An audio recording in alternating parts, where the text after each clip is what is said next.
and forgive us our trespasses, as we forgive those who trespass against us. And lead us not into temptation, but deliver us from evil. For thine is the kingdom, the power, and the glory, forever and ever. Amen.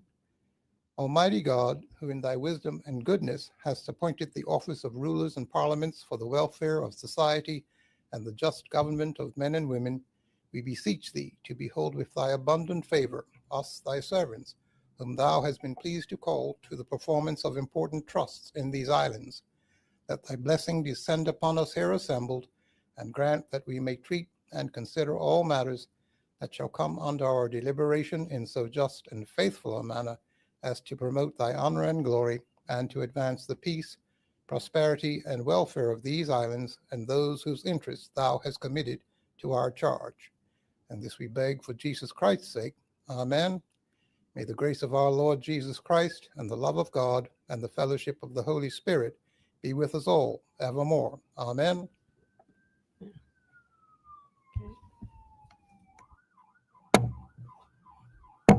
Okay, be seated. First item is confirmation of minutes. These minutes of the 16th are to be deferred. Messages from the governor, there are none. Announcements by the speaker or member presiding. The member, His Honor, the speaker, will be absent from today's proceedings again. Messages from the Senate, there are none. Papers and communications to the House, there are none. Petitions, none. Statements by ministers and junior ministers, none. Reports of committee, there are none. Question period, there doesn't exist from the papers. Congratulatory and or obituary comments. 1 second. I recognize the member from constituency 13. Member, you have the floor.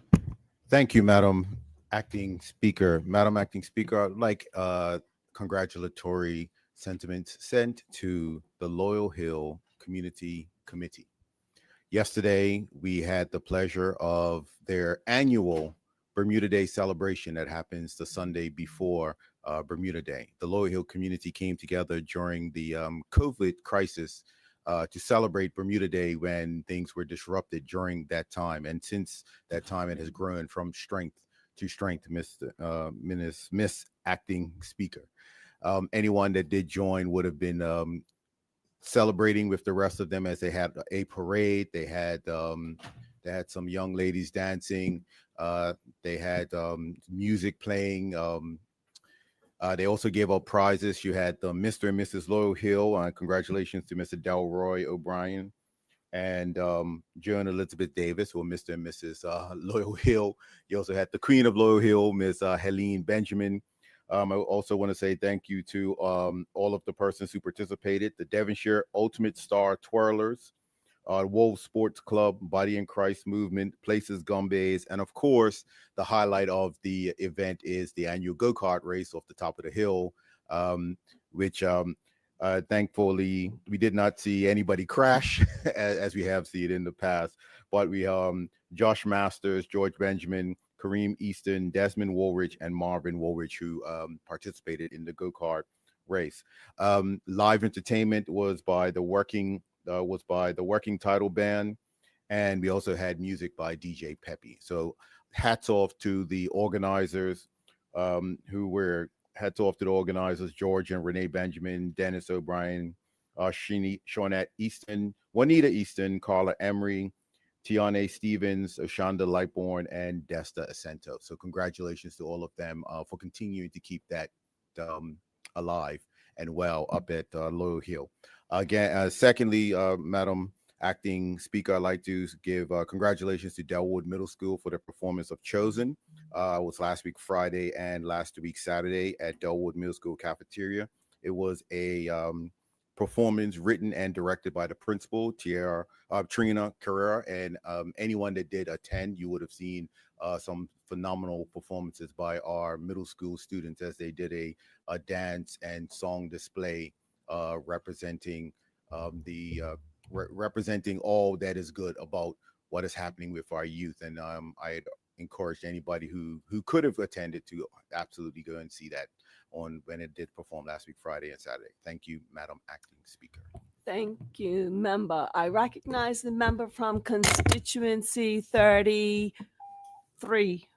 Member, you have the floor. Good morning, Madam Deputy Speaker. I rise today to pay tribute to Hilton Winggood, who passed recently. A historic figure for his being a part of helping to integrate the Bermuda Police Service, and all the SANS MPs. I'm sure many other members would like to be associated with these remarks. A trailblazer, a groundbreaker, a person who served his country and his community with distinction. And I think as a constituent, it was interesting because I first met him as a constituent. And one of the things about Mr. Winggood, he loved to share history. He loved to talk about his experiences. So you had to dedicate at least an hour if you're going to sit down and talk with him. But it was always an hour well spent because you came away learning more about the things that those who came before us sacrificed and what they did to get ahead, particularly serving the Bermuda Police Service. My condolences to him and his family. And on a more positive note, I'd like to wish a happy belated birthday from May 17th to the former Premier of Bermuda, the Honorable Dr. Ewart F. Brown, JPMP. I'm sure many members would like to be associated with that.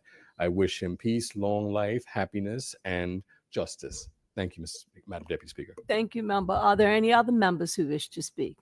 I recognize the member from constituency 25. Member, you have the floor. Thank you, Madam Acting Speaker. I just wanted to congratulate Mr. Donville Yard on his retirement from the bailiff service. I had the distinct pleasure of joining Mr. Yard, his family, his church family, and his colleagues at the Church of God Prophecy this Sunday, where he was celebrated. Mr. Yard, I obviously won't be able to do it justice in this brief moment, but he had a long career as a police officer. He had been a boxer and in a long and impactful career as a bailiff, and he was lauded. He was particularly called out for his professional, steady way dealing with people. You know, you can imagine, Madam Acting Speaker, a bailiff's job is a tough job, and you are working with people in some tough situations. And he was lauded for how he approached that. He had a fabulous turnout, and I think that speaks to how he was respected by his colleagues. And so, normally, Madam Acting Speaker, retirement is thought of as time to rest and put the tools down. And it was made quite clear by Mr. Yard that he will just be taking a water break and moving on to some other work that is very important to him. So I'd like to send my congratulations to Mr. Yard. Thank you. Thank you, member. Are there any other members who wish to speak? I recognize the minister from constituency 15. Thank you, Madam Acting Speaker. I'd like to rise this morning to offer congratulations to one of my constituents. He goes by a government name of Wayne Rayner, but his stage name is Fire Rain. And just recently, Fire Rain received continued international recognition for the work that he is doing in the music industry, especially in the genre of soca music.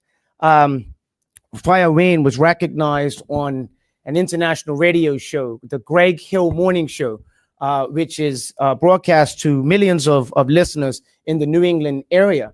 And while they were in Bermuda, we did have the opportunity to go on their radio show, and they asked about music in Bermuda. And one of the former Super Bowl champions, Jermaine Wiggins, recognized Fire Rain for his music. He said he's been listening to Fire Rain quite a bit. And he said that he was going to make his other 100 visitors to the island also listen to that music. So I just want to congratulate Fire Rain. Most of you would know he comes from the H&H family, lives there at Granny's house on Glebe Road. And, he said in the social media post as well that you never know who is listening to your music, and you never know how far your work is going to go. And I think it's fitting to congratulate him in this Heritage Month as we lead up to Heritage Day this Friday, to congratulate him and all other local creatives that are doing work in this island and putting Bermuda on the map. And I want to encourage him and others to continue, and that even when they think they may have saturated a market, that their music is going far and wide and putting our island on the map. So congratulations again to Wayne, Fire Rain, and thank you, Madam Acting Speaker. Thank you, member. Is there any other member who wishes to speak? I recognize the member from constituency 10. Member, you have the floor. Good morning, Acting Deputy Speaker and members of the House and the listening public. First of all, I want to associate myself with comments made by Minister Diallo Rubain regarding Loyal Hill. They do an incredible job there, the sense of community spirit, and they definitely demonstrate the best of Bermuda. I was unfortunate I wasn't able to attend this year with my 92-year-old father-in-law who went last year and had an absolutely incredible time. So excellent job, and I hope that that continues. On a somber note, I offer condolences to the family of Vera Ellison, who died peacefully in her home on the 12th of January. And there's going to be a homegoing service on May the 28th at St. Mark's Church. It's understood that she touched many lives in the 98 years that she was on this earth. Thank you. Thank you, member. Are there any other members who wish to speak? I recognize the minister from constituency 4. Member, you have the floor. Thank you, Deputy Speaker. I would like to take the opportunity to send congratulatory remarks to the students at Francis Patton School who last week I had the opportunity to attend their leadership day, and I'll associate Minister Diallo with these remarks. Every year, Francis Patton has a leadership day. This year's theme was leadership through collaboration. And so collaboration with community stakeholders. And so they've invited persons from the community to come and see how they run their leadership program. And they are actually the only school in the Caribbean who has been recognized by the Franklin Covey in their leadership skills, being, I think, accredited as part of that program. And what I had the opportunity to see was each and every year level, and interesting, Francis Patton being one of our parish schools going up to the year 8. Which was interesting to see, but they all had the opportunity, each class, to come up on stage and share what their educational goal was. There was a class goal that each class had and how they were going to accomplish it, and also the outcome of that particular goal. They also gave us the opportunity to go around the school and visit the classrooms. It was definitely an open book and an eye-opener for those persons who were visiting to see how the school has been situated and operated and changed differently to accommodate for year 8 students, but also the engagement of the students in the classroom. And so I encourage, if anyone has the opportunity to attend Francis Patton's Leadership Day, that you do so. It was a great collaboration, and I want to thank the staff and the students of Francis Patton for offering the opportunity, and congratulations to Francis Patton for their Leadership Day. Thank you, Deputy Speaker. Thank you, Minister. Are there any other members who wish to speak? I recognize the member from constituency 2. Member, you have the floor. Yes, thank you, and good morning to you, Madam Acting Speaker. Madam Speaker, I would like for a suitable congratulatory letter, if possible, sent to the Eastern Ministerial Alliance on the annual Walk to Calvary, which is held at the Good Friday, but it's turned into a week-long cultural tourism event. It's been established now over 30 years. I would like to single out, in particular, Ms. June Ferbert, Mr. David Trott, who appeared on 2 occasions on the radio with me, Tourism in Focus, because they get many folks coming here from overseas now interested and staying at Grotto Bay where they are partnering.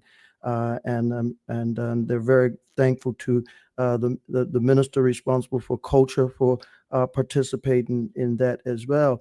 And Ms. Reverend Joyce Hayward, whose commentary during the event is outstanding. And of course, the role which Reverend Cyril Sibbets has taken over from my dearly departed friend and brother Wainwright out there. He does a great job. So kudos to them.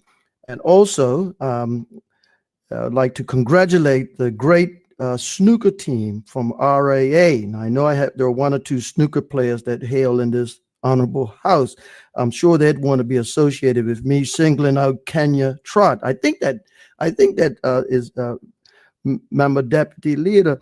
De Silva is a very accomplished snooker player and would recognize the greatness that's coming out of St. George's with Kenya Trot, Kyle Williams, Keno Zool, and Aaron Bean winning the Keene Cup. And may that be another signal that victory is in the air for us in St. George's as we move towards those months. And looking forward and encouraging all to participate in the upcoming long distance race. And I'm singling out ahead of time, I'm sure in my bias for Gladwin Lambert up there, and that the Melody might be successful. Thanking him in advance for his participation in sailing.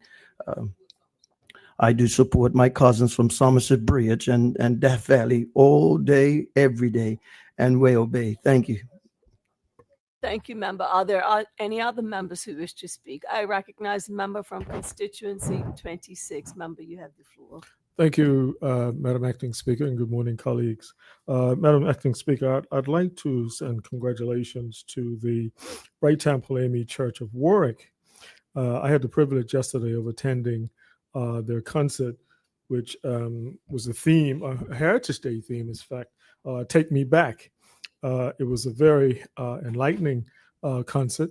They actually also honored 3 ambassadors, music ambassadors of Bermuda, in the like of Unley Bean, Miss Unley Bean, Calvin Busby, and Mr. Keith Lee, who we all know are strong advocates of gospel music in Bermuda. Now, Madam Acting Speaker, I am a continued spectator of concerts. In fact, my favorite concert is Barry Hammond's concerts. But this concert in particular, yesterday, left me very high and blessed. So it started my week off well, and I certainly feel that we should send congratulations to the Bright Temple, because it's something that I think they will continue on an annual basis during Heritage Month. Thank you very much. Thank you, member. Are there any other members who wish to speak? I recognize the member from constituency 11. Member, you have the floor. Good morning, Madam Speaker. I want to associate firstly with the remarks for Loyal Hill, Devonshire. We always stick together. Madam Speaker, unfortunately, over the last 2 weeks, we've lost 2 young Bermudians one through an industrial accident and one through something else. I want to firstly give condolences to the family of Thomas Jones of Associate Paul Wilmot, Honorable Member Wilmot and Honorable Member Tyrrell. Mr. Jones was an electrician by trade, but he was a fun guy that everybody loved. I want to give condolences to his mother, Miss Pinky Bailey, his father, Mr. Kevin Bailey, and the Bailey clan all together, and the Jones clan. Associate Minister Diala Rubin. For others of us who are low, must associate the Earlos, because Miss Dr. Doug Dakuda wants to be associated. The other young man, Madam Speaker, was Miguel Walker. Some people may not know him, but they will know his stage name. His stage name was Pepsi. He was one of Bermuda's foremost DJ selectors for Genesis and Magnum Force. Part of our culture is dancehall music, and he was one of those who put his heart and soul into entertaining our people at peaceful parties. The weekend before he passed, all the quote-unquote sound boys in Bermuda, they came together to put together a benefit to raise funds for him. Unfortunately, he passed, but it speaks to the ethos of part of who, as we celebrate Culture Month, we have to understand, associate Reverend Dr. Bishop, MP Leroy, and for Vermont again. But it speaks to who we are as a people. Dancehall or reggae is part of our culture, and Pepsi was an integral part of that culture in Bermuda. Thank you, Madam Speaker. Thank you, member. Are there any other members who wish to speak? I recognize the member from constituency 27. Morning, Deputy Member, you Speaker. have the floor. I Member, like, can I ask you to do one favor? Can I ask you to switch to, not a problem. yes. My apologies. Thank I'd you, like member. to sadly give my condolences to the Wilson family on behalf of C27 for Austin Malcolm Eugene Wilson, a good friend of mine who has passed. Continue. That's it? Oh, okay, thank you. Yes, ma'am. Okay, right. Are there any other members who wish to speak? There being none, I think that finishes congratulatory and obituary remarks. Matters of privilege, there are none. Personal explanation, there are none. Notice of motion for the adjournment of the House on matters of urgent public importance, there are none. Introduction of bills, there are none. Notices of motion, there are none, which brings us to the first order of the day. But before I do that, let me give apologies that were sent from members Dickinson, members Emily Gail Deal, and from the Premier. They did send apologies for their absence today.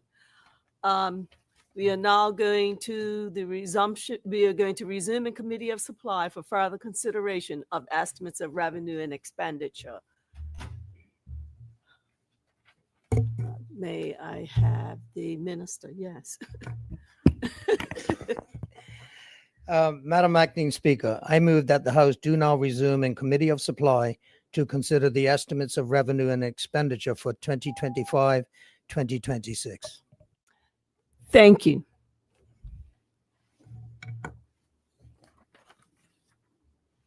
Okay.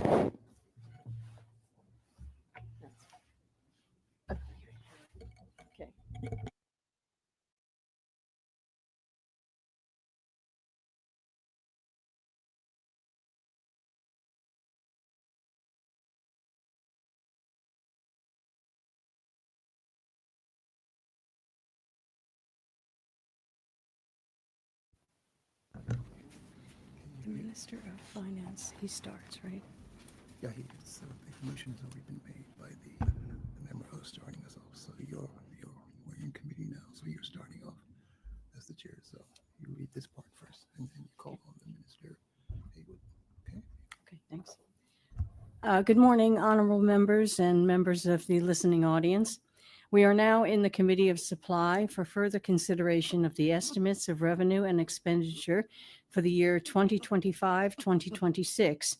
Heads 44, 14, 27, 29, 60, 94, 99 are now to be debated.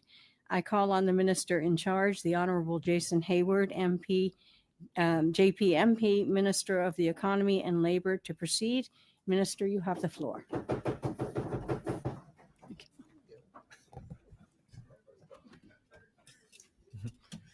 Madam Chair, I move here at 44, Ministry of Economy and Labor, Headquarters, 14, Department of Statistics, 27, Immigration, 29, Registry General, 60, Workforce Development, 94, Economic Development, 99, Department of Labor, be now taken under consideration. Please proceed, Minister. Madam Chairman,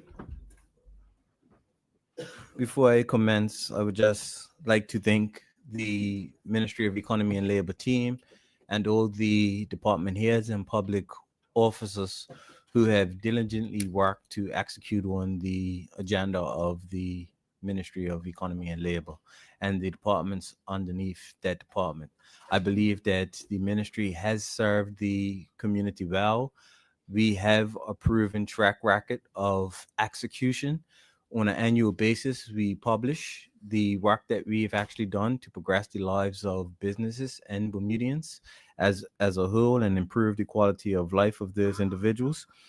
And so I'll go through the budget heads. I'll outline the work that has been done, but also outline the work that will be done with the allocated funds that we've been provided within the ministry. Today, I had to determine what was the tack I was going to take regarding this particular debate. I was wondering whether or not I take a page out of the previous minister's book and read extremely slow for 4 hours and leave him with 2 minutes to answer questions, or whether or not I engage in a fluent debate. My style is to engage in a very flexible, fluent debate. And so to the honorable member, I'll leave sufficient time to ask questions. If I'm unable to answer the question, I would like for the minister to indicate which questions wasn't answered after debate, so I can provide them with the relevant information. Okay, thank you. Mr. Chairman, I am pleased to present the budget for the Ministry of Economy and Labor for the upcoming fiscal year 2025-2026. I'm sorry, Madam Chairman. Madam Chairman, the overarching mission of the ministry is to drive economic growth and job creation. The ministry seeks to achieve this mission through its 6 departments, which are the Department of Statistics, Immigration, Workforce Development, Economic Development, Labor, and the Registry General. The departments are led by the ministry headquarters, or Head 44, whose mission is to establish effective policy that helps foster the expansion of jobs and economic growth. Overall, a total of $27,585,000 has been allocated to the ministry for the upcoming fiscal year, which represents an increase of $1,891,000 from the previous year. The increase is due largely to the addition of the Registry General to the Ministry of Economy and Labor. I will begin today's budget presentation with the ministry headquarters, Head 44, which is found on pages B171 to B174 of the budget book.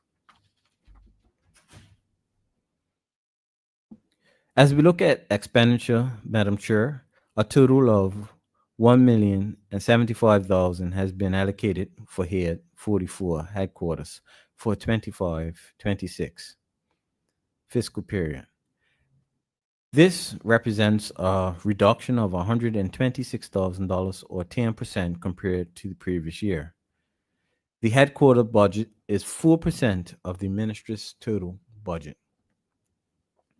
Madam Chairman, Head 44 is comprised of 2 business units, 54060 Administration and 54210 Immigration Appeals Tribunal. In fact, the bulk of headquarters work is funded under administration and drives policy and legislative developments and oversees the ministry's 6 departments. Specifically, headquarters objectives are to provide oversight of the Department of Workforce Development for the implementation of the Youth Employment Strategy and Workforce Development Strategy, the Department of Labor to promote harmonious labor relations, the Department of Statistics for the timely distribution of data and other relevant statistics, the Economic Development Department to implement economic growth initiatives and the Economic Development Strategy, the Registry General in the accurate recording of vital records and the protection of intellectual property, and to continue to implement immigration reform by providing oversight of process improvements, policy and legislative changes, and information technology systems upgrades and enhancement. In addition, the ministry headquarters manages the Office of the Minister, provides strategic leadership to departments, and appoints and oversees 10 boards and committees. Madam Chairman, this work of the ministry headquarters is conducted on the business unit 54060 Administration. In the upcoming fiscal year, this will be $1,055,000. This represents a decrease of the business unit's budget by $121,000 compared to the previous fiscal year. This reflects the discontinuation of funding associated with the cost of living responsibilities of consumer affairs, a section which was briefly part of ministry headquarters in 2024-2025. Madam Chairman, the headquarters has a staff of 5, a controller, an office manager, of policy analysts, 2 special advisors to the minister. The team is led by the permanent secretary. However, the permanent secretary's salary is accounted for underneath the cabinet office budget. Due to the nature of headquarters work in supporting the minister and researching and developing policy, the bulk of the head's budget is dedicated to salaries. Overall, salaries accounts for $575,000.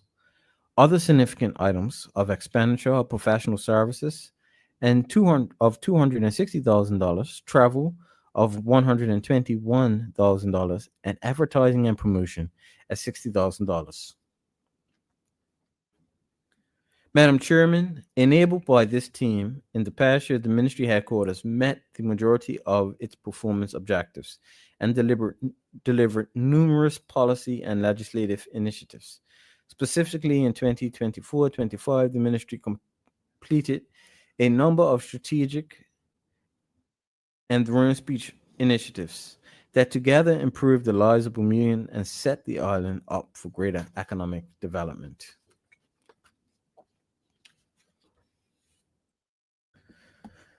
Madam Chairman, in the upcoming fiscal year 2025-2026, the ministry is set up to deliver on the throne speech initiatives that advance the government's agenda to enhance the lives of the people of Bermuda, with the ministry's priority being to drive economic growth and job creation. Continued progress on the initiatives of the economic development strategy will be equally the driving force behind the work program in conjunction with other government departments and agencies. In fulfillment of the throne speech and strategic initiative, we anticipate the development of a national entrepreneurship strategy, the launch of a new job board, and continued executions of action plans to support economic diversification and sustainability. Madam Chairman, I want to end my presentation by thanking the staff of the ministry headquarters, who were all instrumental in the delivery of the ministry's priorities and initiatives. The Ministry of Economy and Labor has a small but excellent team of professionals, and our achievements this past year are a testament of their hard work.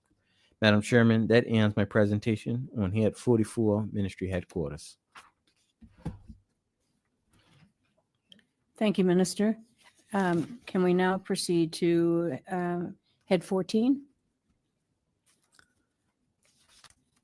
Madam Chairman, it gives me great pleasure to present the budget for Head 14, the Department of Statistics, found on pages B175 and B178 and C112 of the budget book. Madam Chairman, the mission of the Department of Statistics is to produce and provide statistical information for data-driven decision-making for Bermuda. The department seeks to fulfill its mandate by delivering quality data that aligns with international standards and best practices, to facilitate a culture of evidence-based decision-making for policies and programs. As such, the Department of Statistics objectives are as follows: to raise the Department of Statistics profile through improved accessibility to statistical data and information utilizing innovative digital tools, ensure the collection, compilation, and production of statistical outputs are based on the most current international statistical methodologies, standards, and best practices by using data quality frameworks, operate a transparent and citizen-centric department by improving the understanding and use of statistical data and information, engage in targeted external and internal training and development to build the statistical capacity required to sustain a high-performing department. Madam Chairman, a total of $3,358,000 has been allocated for this head, which represents an increase of $816,000 from the previous year and constitutes 12% of the budgeted allocation for the ministry as a whole. This change is due primarily to an increase in the amount budgeted for salaries and wages and for professional services required for the processing of the 2024 Household Income and Expenditure Survey and preparations for the 2026 Population and Housing Census. Madam Chairman, the Department of Statistics comprises of 6 business units as listed on page B175. 24010 is the census and special surveys. 24015 is administration. 24020 is core statistics and publications. 24025 core annual surveys. 24055 census and survey research. 24065 household expenditure survey. Madam Chairman, in the past year, the Department of Statistics had 9 vacancies due to retirements and officers pursuing other opportunities. The department has updated the job descriptions and working with the Department of Employee and Organizational Development to fill the vacant positions. Recruitment for 2 statisticians is in progress, and recruitment for 3 assistant statisticians and 4 statistical officers is anticipated to begin in May of this year. Madam Chairman, the subjective analysis of the current account estimates of the Department of Statistics is found on page B176. Please allow me to highlight the material objective code increases and decreases. Salaries increased by $388,000 or 20% because of an increase in the number of full-time equivalents after adjusting funding in line with the 2022 Management Consulting Services Operational Review recommendations and the negotiated salary uplifts. Wages increased by $139,000 due to hiring temporary in-office staff to assist with the 2026 Population and Housing Census preparations. Advertising and promotion increased by $10,000 to fund advertising via newspaper, radio, online, and other promotions for the 2026 Population and Housing Census. Professional services increased by $270,000 to hire interviewers for the 2026 Population and Housing Census pretest and consultant to assist with processing the 2024 Household Income and Expenditure Survey. Materials and supplies increased by $7,000 or 12% due to an increase in office supplies and printing costs associated with preparing for the 2026 Population and Housing Census.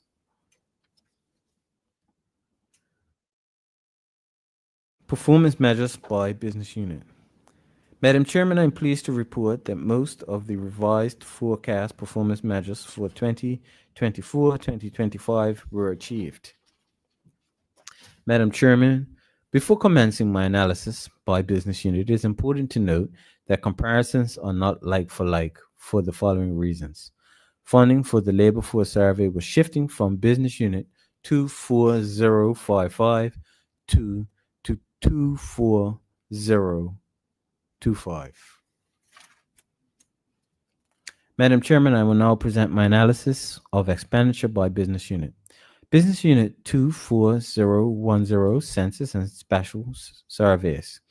This business unit is responsible for conducting the 2026 Population and Housing Census. A total of $152,000 has been allocated to Business Unit 24055 Census and Survey Research Unit, which represents an increase of the $152,000. Within this business unit, the greatest absolute increase was for Object Code 4275, temporary staff, with an increase of $139,000. Business Unit 24015, administration. This business unit is responsible for the management and administration functions of the Department of Statistics.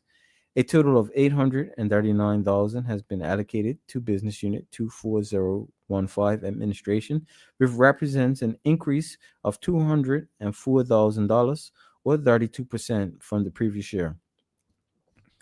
Within this business unit, the greatest absolute increase was for Object Code 4110 salaries, Bermuda Public Services, from the previous year, due to the negotiated salary uplift, partial funding of the Statistical Systems Manager post, and additional funding allocated for senior statistician position, where a job description review anticipates a salary uplift. Regarding progress on the performance measures indicators, the indicator to raise the profile of the Department of Statistics with improved accessibility of statistical data through innovative digital tools. The revised targets for 2024-2025, 1 monthly social media post, 1 monthly messaging app, 1 quarterly online news ad, 1 annual newsletter. I'm pleased to report the outcomes for 2024-2025. The outcomes are actually 12 monthly social media posts, 12 monthly messaging apps, 1 online news and ad per quarter, and 1 newsletter per year called By the Numbers. Business Unit 24020, Core Statistics and Publications. This business unit is responsible for providing economic statistics relating to the growth of Bermuda's economy, retail sales, and the production of goods and services via monthly, quarterly, and annual surveys. A total of $910,000 has been allocated to Business Unit 24020, Core Statistics and Publications, which represents an increase of $72,000 or 9% from the previous year. Within this business unit, the greatest absolute increase was for Object Code 4110 salaries, Bermuda Public Services, from the previous year due to the negotiated salary uplift and converting 1 census and survey clerk position to a statistical officer position. Regarding progress on the performance measures, the indicator was 100% of all outputs will undergo a formal review to ensure that collection, compilation, and production are based on the most current international statistical methodologies. The revised target was 100%, and the outcomes, I'm pleased to report, are 100%. Business Unit 24025, Core Annual Surveys. This business unit is responsible for providing employment statistics, labor force survey, and inflation rates via monthly, semi-annually, and annual surveys. A total of $584,000 has been allocated to Business Unit 24025, Core Annual Surveys, which represents an increase of $218,000 or 60% from the previous year. Within this business unit, the largest absolute increase was Object Code 4110, salaries, Bermuda Public Services, from the previous year. The budgetary increase was due to a negotiated salary uplift, a net gain of 1 partially funded assistant statistician post, and the census and survey clerk position being converted to a statistical officer position. Regarding progress on the following performance measures, the indicator targeted response rates for major statistical surveys. The revised target for 2024-2025 for the labor force survey was 80%, the economic activity survey 72%, balance of payments 93%, also income and expenditure survey 24%. I am pleased to report that the outcomes were that the labor force survey exceeded its target at 86%. The economic activity survey was on target at 72%. The balance of payments was on target at 93%. And the household income and expenditure survey exceeded the revised target at 46%. Business Unit 24055, Census and Survey Research Unit.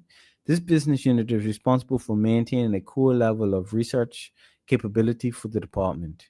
It also provides data from population and housing censuses, trade statistics, environmental statistics, vital statistics, which include birth, death, marriages, and divorce, and population projections. In addition, this business unit conducts ad hoc surveys and produces reports on the survey results.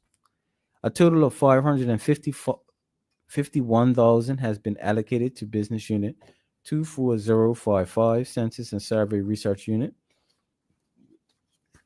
which represents a decrease of $4,000 or 1%.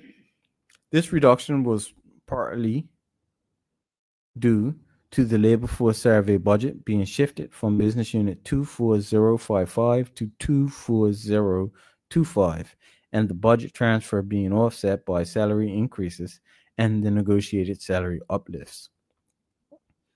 Within this business unit, the greatest absolute increase was for Object Code 4110 salaries, Bermuda Public Services, from the previous year because the business unit had a net gain of one partially funded assistant statistician post. The census and survey clerk position was converted to a statistical officer position, and the negotiated salary uplifts. Regarding progress against performance measures, I report the indicator progress, international trade statistics on a monthly basis for the use in the production of key economic indicators such as the gross domestic product and balance of payments. The revised target was data processed monthly. Outcome was process 11 months of data by the end of the fiscal year. Business Unit 2406 Household Expenditure Survey. This business unit is responsible for conducting the Household Income and Expenditure Survey. A total of $322,000 has been allocated to this business unit.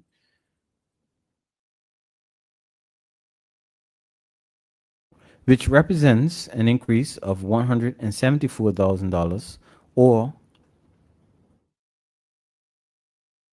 118% compared with 2024-2025. Within this business unit, Object Code 5265 Consultancy Services overseas accounts for $208,000.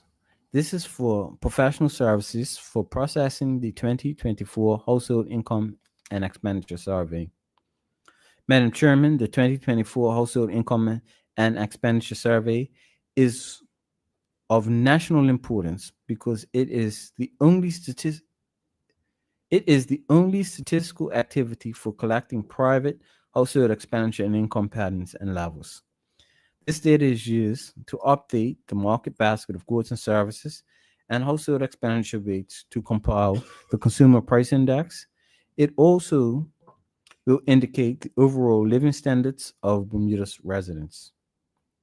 Madam Chairman, the 2024 Household Income and Expenditure Survey was launched in January 2024. The Department of Statistics disseminated letters, brochures, and pamphlets to each sampled household outlining the importance and scope of the survey. Data collection was expected to last for a year to capture variations in seasonal expenditure patterns and income levels. Due to a poor response rate, the Department of Statistics is continuing data collection for the 2024 Household Income and Expenditure Survey until December 2025. It is important to note that for the selected households, participation is mandatory, and the department looks forward to cooperation of participants this year. Madam Chairman, despite resource constraints, the 2024 Household Income and Expenditure Survey began on schedule. I would like to thank Dr. Janai Smith, Senior Manager and Statistician, and the Household Income and Expenditure team for the dedicated and unwavering commitment to the survey's successful launch. Throughout the year, the Department of Statistics continued to produce its standard publications and produce the first issue of By the Numbers newsletter in March.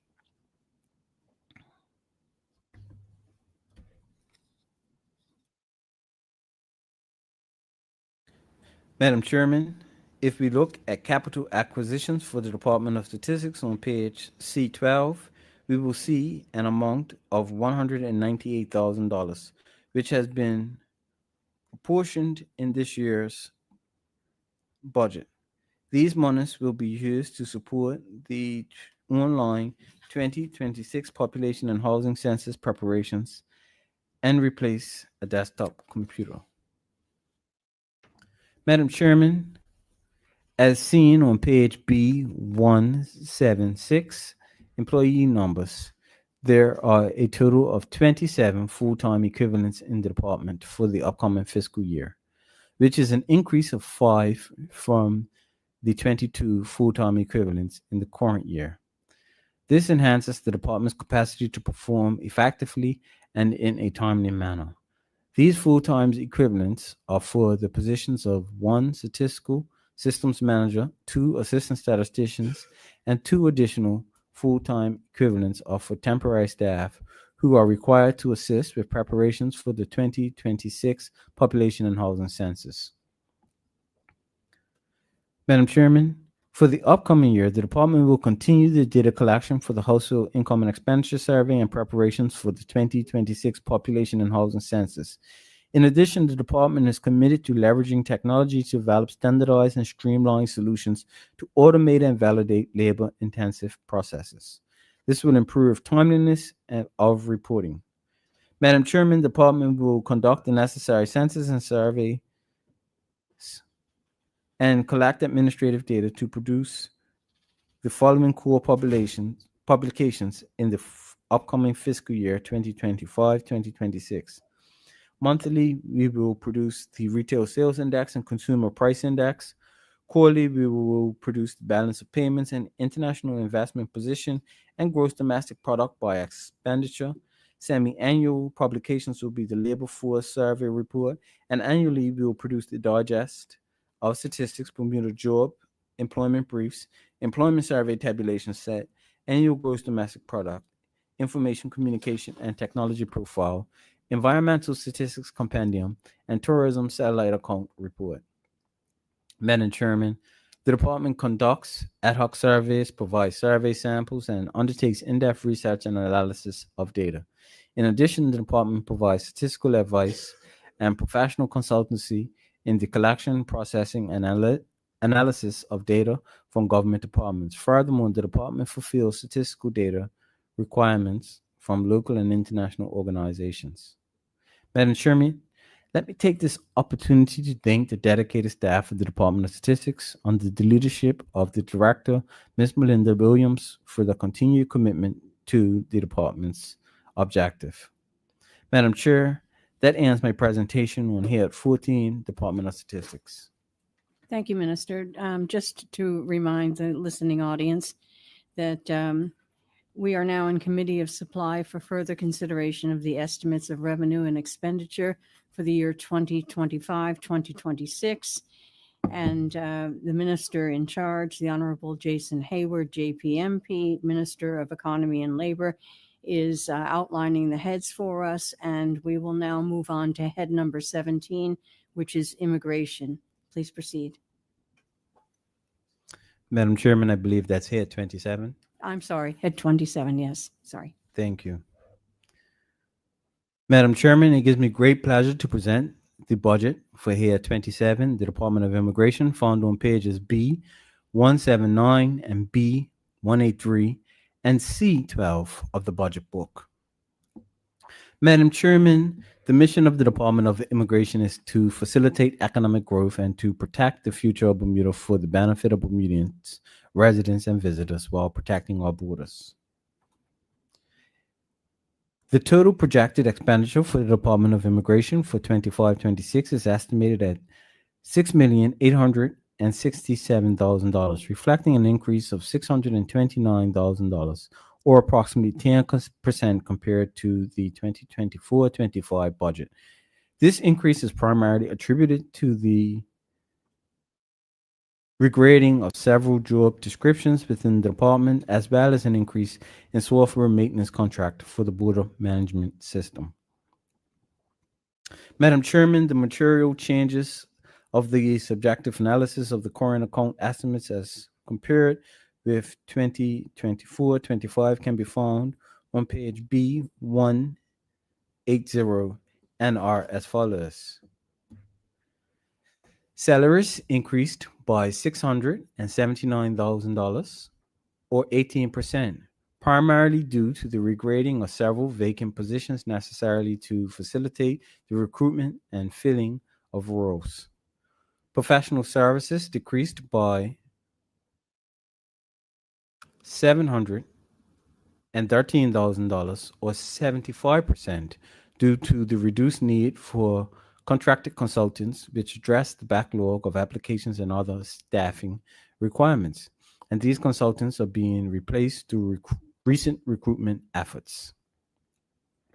Repair and maintenance increased by $639,000 or 63%. This is primarily due to the higher cost of an annual software maintenance contract for the border management system, which is essential for the protection of Bermuda's borders.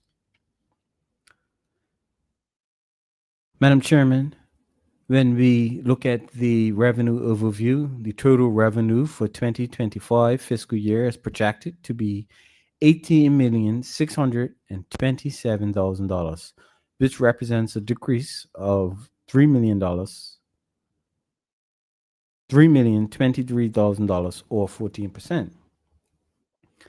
The most notable revenue changes compared to the 2024-25 estimates are detailed on page B180. These changes are as follows. Work permit, work and reside. Based on annual revenue collections for the past 2 fiscal years, the revenue projections has been revised downwards by 64% to provide a more accurate and realistic forecast. 8286, which is work permit appeals. The projected revenue from appeals applications has been aligned with actual revenue collected in the past 2 fiscal years, with an increase of 67% estimated to collect $120,000 in revenue. 8287 work permits general.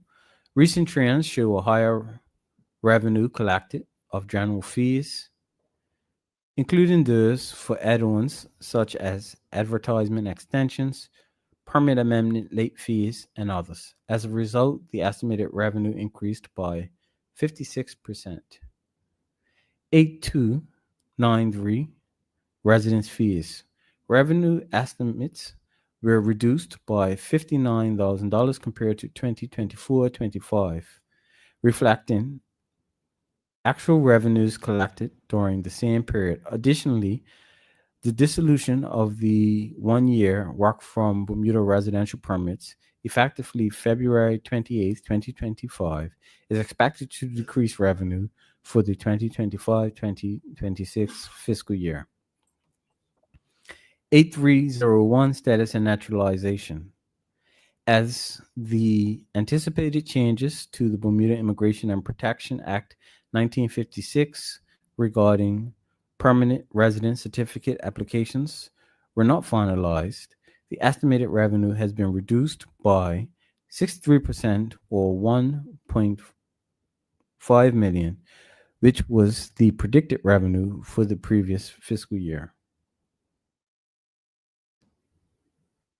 Madam Chairman, funds allocated for capital acquisition for 2025-2026 total to $379,000, as detailed on page C12. This amount will support the initial phase of work towards digitization of immigration systems and application processes, as well as the replacement of small office furnishings. Madam Chairman, the Department of Immigration resources will be used to effectively and efficiently deliver day-to-day operational requirements of the business and key policy priorities. The department has a team of 50 staff carrying out its 4 major areas of work as follows. The corporate services section has 12 individuals. The personal services section has 12 individuals. The compliance section has 18 individuals. And finance and administration has 8 individuals, which accounts for a total of 50 individuals. It should note that this team processes more than 14,000 applications annually, of which approximately 70% are related to work permits.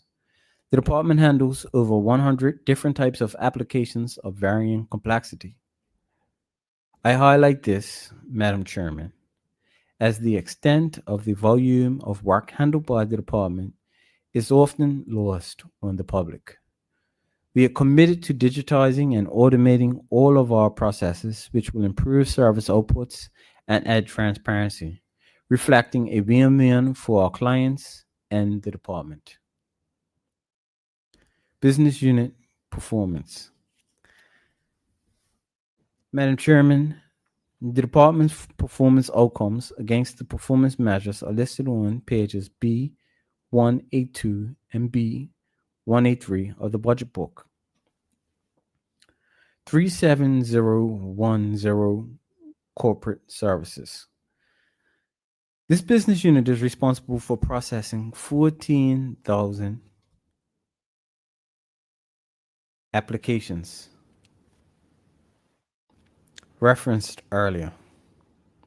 The Corporate Services Manager, Industry Relationship Officer, and Customer Service Representative liaises directly with employers to review and make recommendations for each application. While the backlog of applications was reduced in 2024-25, delays continue to occur with respect to issuing work permit documents. The section continued to provide timely notification of approvals, and on the occasion when work permit documents were required to assist with travel, i.e. for first-time applications and visa control, nationals permits were immediately printed and issued. 37020 Personal Services.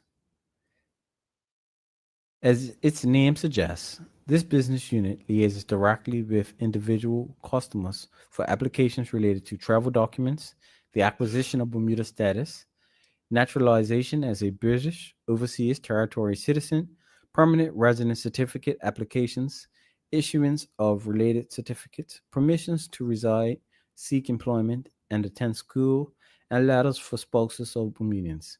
Key staff in this area include Personal Services Manager, Client Services Officer, and Customer Service Representative. The volume of passport applications continues to be high, with peak periods resulting in larger volumes. Generally, applications were processed between 11 and 20 weeks.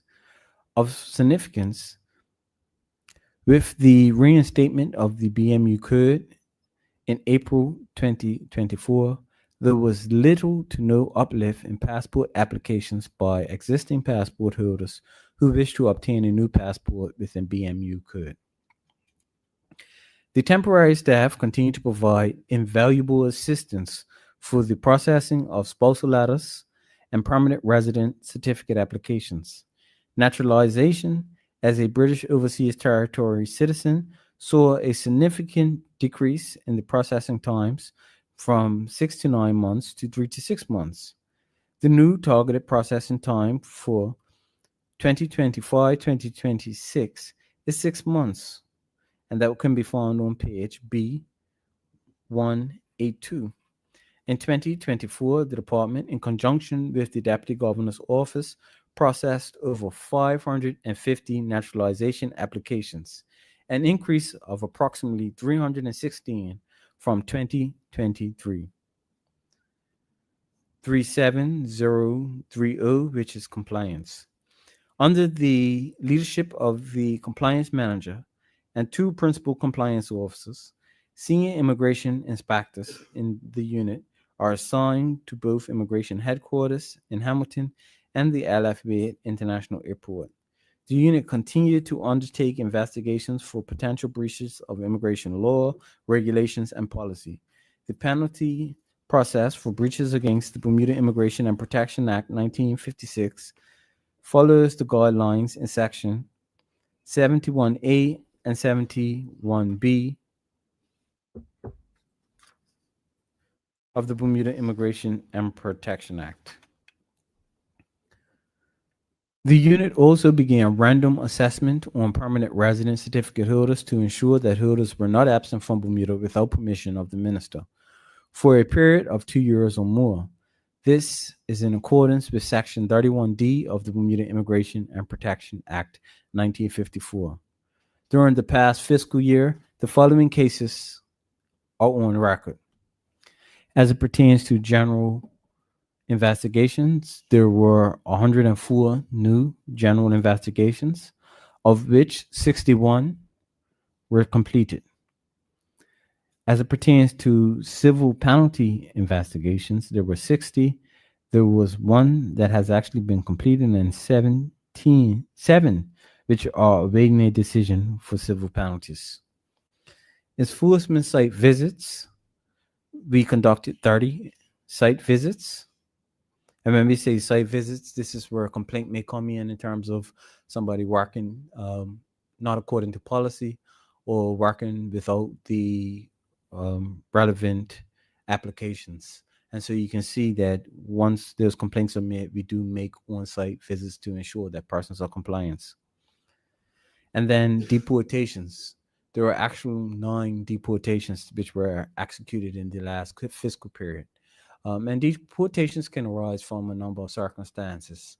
One may be where an individual has been incarcerated for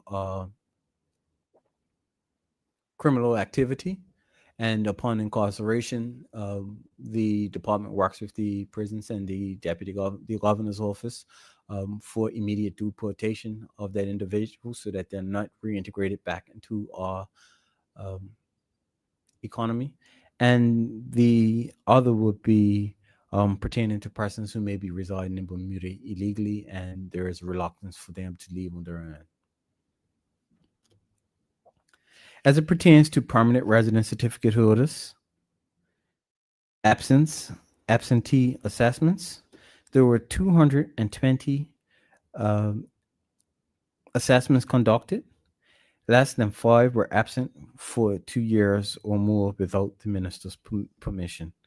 And so, Madam Chairman, there is a requirement in law that if one obtains a permanent resident certificate, they must not have periods of absence from Bermuda without the permission of the minister. That is because we don't want to issue people residency that are not actually residents in Bermuda, and they may be using the residency for other purposes.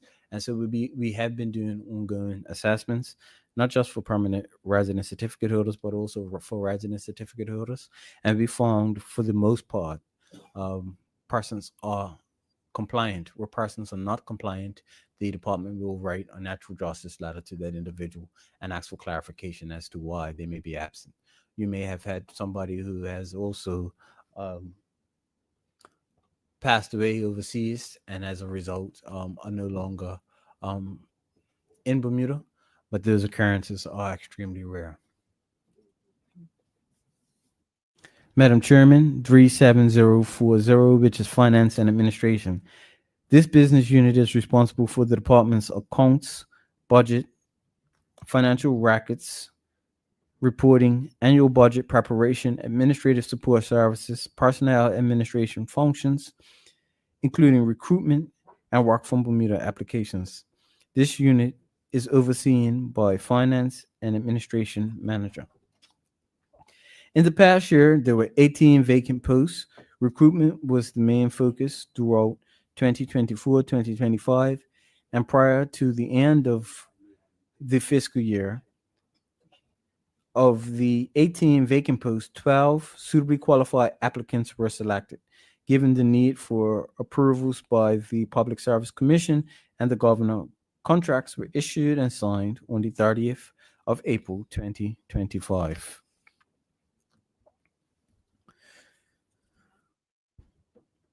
Major policy changes. Madam Chairman, the following policy changes has either already been made or will be made before the end of fiscal year 2025-2026. Prohibition of entry order. Madam Chairman, as a reminder, the prohibition of entry order seeks to ensure that tourists, visitors, and residents of Bermuda have ready access to the US, UK, and Canada through commercial air service. During the past fiscal year, the order was updated twice. As the requirements by the UK in particular continue to evolve, amendments to the order are highly likely. In addition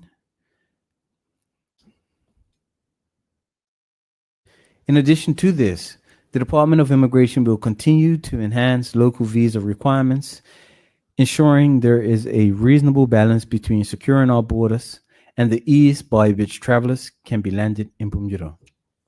Madam Chairman, the Work from Bermuda Initiative. This initiative concluded on February 28, 2025, after allowing remote workers, which we also refer to as digital nomads, and university students to work and study remotely from Bermuda for 4 years.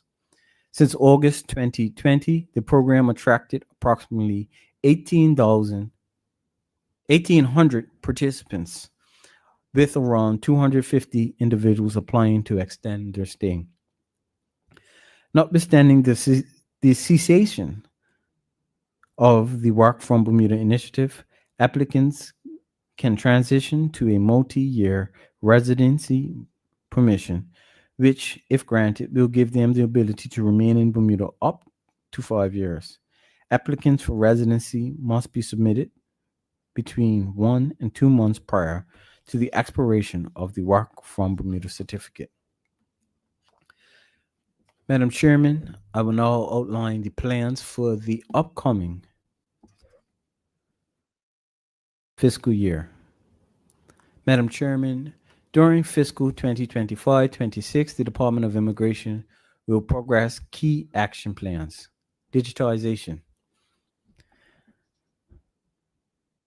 Madam Chairman, work is well underway to implementing a system that ensures that digital transformation is a reality for all the department's applications. In March 2025, the senior management team visited Bahamas Immigration for the purpose of gathering information about the identity document management system. A possible vendor has been identified to carry out the work, and a formal proposal, including costs and timelines for key deliverables, is expected by June 2025. Following approval of the proposal, work to design the new system will begin in earnest. It is expected that the design and implementation will be done in phases, with the first phase comprising work permit applications. Key elements of the system will include a dashboard that will be accessible by employers and individuals so that they can readily see where their applications are in the process, tracking and email communications between the department and the client, and a seamless payment gateway, to name a few. Work permit policy. The timely processing of work permit applications is vital to business sustainability for many companies throughout Bermuda. Equally, a clearly defined work permit policy makes processing almost effortless. To this end, the work permit policy is currently being enhanced so that it is clearer, leaves little room for erroneous interpretation, and more user-friendly. The new policy will be implemented by summer 2025. Madam Chairman, in conclusion, I would like to thank the dedicated members of the staff at the Department of Immigration under the leadership of Dr. Danette Ming, Chief Immigration Officer, and Ms. Marita Grimes, Assistant Chief Immigration Officer, as well as the Chairman of the Immigration Board, Mr. Scott Simmons, and the Immigration Appeals Tribunal, headed by Ms. Charlene Scott. Madam Chairman, the HM Customs Department continues to work closely with the Department of Immigration to administer border controls at the Al Bayt International Airport and at our seaports. As such, I would like to thank the Collector of Customs, Ms. Lucinda Perriman, and her team for the work they carried out for the Department of Immigration in 2024-2025. Madam Chairman, that ends my presentation on Head 27, the Department of Immigration. Thank you, Minister. You want to take a little break for some water, and then we can proceed to the next head, which is 29, which is Registry General. Thank you, Madam Chairman. Madam Chairman, it gives me great pleasure to present the budget for Head 29, the Department of Registry General, found on pages B184 to B187 and C12 of the budget book. The Registry General is responsible for maintaining civil registrations and providing public access to such records. Under direction and control of the Ministry of Economy and Labor, the Registry General exercises his statutory functions and is assisted by such public officers as may from time to time be authorized by the legislature. The Department of Registry General ensures the preservation of vital and general records and the protection of intellectual property rights. This is achieved via the maintenance of a reliable system for the storage of public records, access to those records, and provisions of an efficient registry service which supports the registration of every birth, death, adoption, domestic partnership, and marriage in Bermuda. The Registry General is also responsible for facilitating the registration of chattel mortgages, the registration of trade unions, professional and charitable organizations, the granting of intellectual property rights such as trade and service marks, patents, and designs, and advising on copyright and related rights, and assumes all administrative responsibilities with respect to the registration of country code top-level domain names for Bermuda, which is .bm. Madam Chairman, to meet these objectives, the department has 4 business units as shown on pages B184 as follows. Business Unit 39000, which is administration, 39010 intellectual property registration, 39020 property professional and organization registration, 39030, which is births, marriages, and deaths. The total current account estimates for Head 29 Registry General can be found on page B184. The Registry General has been allocated a total of $1,944,000. This represents a net increase of $143,000 or 8% from the amount allocated in the original budget for fiscal year 2024-2025. Madam Chairman, this budget estimate of $1,944,000 allocated to the Registry General will allow the registry to provide core services mandated by law. The allocation of $835,000 to business unit 39000 will ensure that the infrastructure and proper resources are made available to facilitate the efficient and timely registration of all professional bodies, intellectual property, organizations, vital and general events occurring in Bermuda during the fiscal period. The $652,000 allocated to the intellectual property business unit will allow the section to register or renew the registration of domain names, trademarks, patents, and designs, and maintain the existing registration system for intellectual property and .bm domain names. The department will continue to meet its output measures as it registers documents relating to charities, professional bodies, chattel mortgages, and other legal transactions with the $148,000 allocated to the Property Professional and Organization Business Unit 39020. The $309,000 allocated to Births, Marriages, Deaths Business Unit 39030 will ensure that all these events occur in Bermuda will be registered. Madam Chairman, the most significant variances in the estimated budget are further explained on page B185 as follows. An increase of $153,000 or 10% in salaries. This is as a result of negotiated uplifts between the BPSU and the government.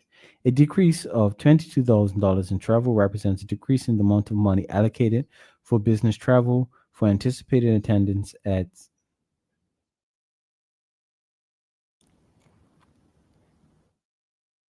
CFATF preliminary meetings in preparation for the next mutual evaluation in 2027, and to attend training sessions arranged for IP staff and the UK IP office and the Trinidad IP office.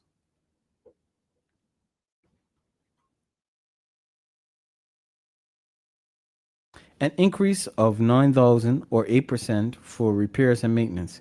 This is largely due to the increase in cost for quarterly cleaning of the search room to remove mold and dust due to the modified levels of cleaning required.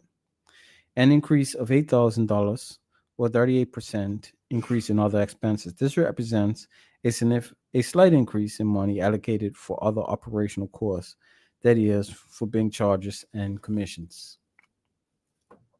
As it pertains to revenue, Madam Chairman, on the revenue side, which is pawned on page B186, the Registry General expects to realize $2.2 million in revenue during 2025-2026. The most significant amounts are explained below. $70,000 is expected from charity registrations. $220,000 is expected from trademark applications. $270,000 is expected from trademark registrations.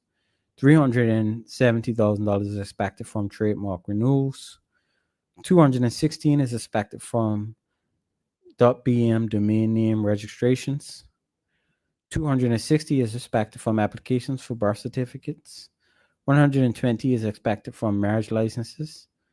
$120,000 is expected from maritime marriage licenses.